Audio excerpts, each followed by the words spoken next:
केंद्रीय गवर्नमेंट में जो तब्दीली आई है वो प्रजातांत्रिक तरीके से और शांतिपूर्ण तरीके से आई है। अब अपने देश के सामने कई समस्याएं जो मुंह बाए खड़ी हैं। सबसे अधिक है गरीबी, दूसरी समस्या बेरोजगारी की। जिस वक्त जनता पार्टी ने बागडोर संभाली थी देश की, उस वक्त से लेकर अब तक 25 लाख और नए नौजवानों ने अपना नाम काम दिलाऊ दफ्तर में दर्ज किया।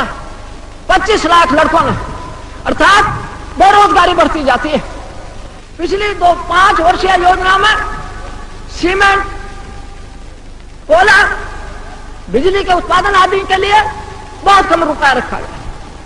तो ये जो चीजें हैं क्रिटिकल कहिए, जो कि सारी अर्थव्यवस्था पर इनका असर पड़ता, अर्थात कोयला, बिजली, रेलवे का चलना और अब ये हड़तालें होना और बंदरगाहों में जहाजों का सामान से लदे खड़े रहना एक महीने तक और 45 रोज तक, उस सब का नतीजा ये हुआ है कि भाव बढ़ा है। जब तक इन चीजों की पैदावार नहीं बढ़ती है, भाव बढ़ता रहेगा, एक मुल्क कभी तरक्की नहीं करेगा। अब मैं उन वर्गों का जिक्र कर रहा था जिनकी तरफ गवर्नमेंट को ज्यादा ध्यान देने की जरूरत है।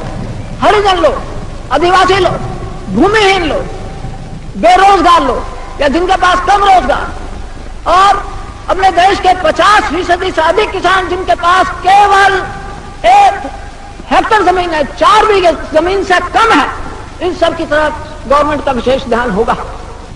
अन्न के भंडार पड़े हैं आप कहते होंगे, तो फिर देश के अंदर क्यों भूख? उसका कारण यह है कि उनके पास क्रय शक्ति नहीं, उनके पास परचेजिंग पावर नहीं।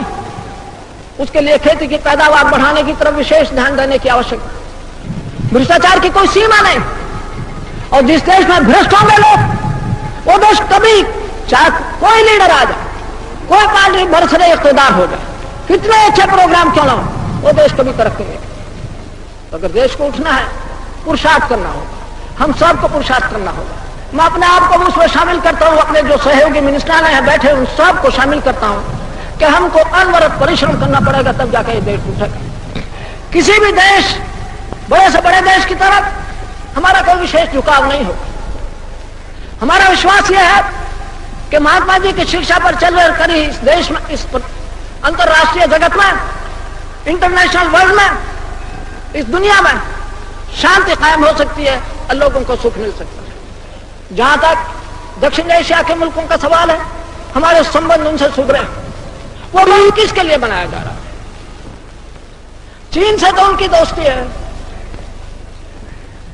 और रूस से भी उनका कोई झगड़ा नहीं है।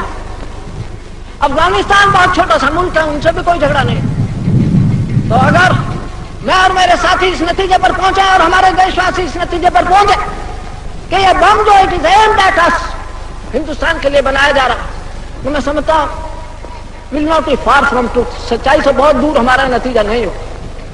हमने तय किया हुआ था, आज तक हमारा यही फैसला है कि हम बम नहीं बनाना चाहते। बम बनाने की दौड़ में हम नहीं पड़ना चाहते, लेकिन अगर पाकिस्तान अपने इस इरादे पर कायम रहा और बम इकट्ठे करने की कोशिश करता रहा, तो मुझको, मेरे साथियों, इस सारे प्रश्न पर शायद पुनः विचार करना होगा। आप लोग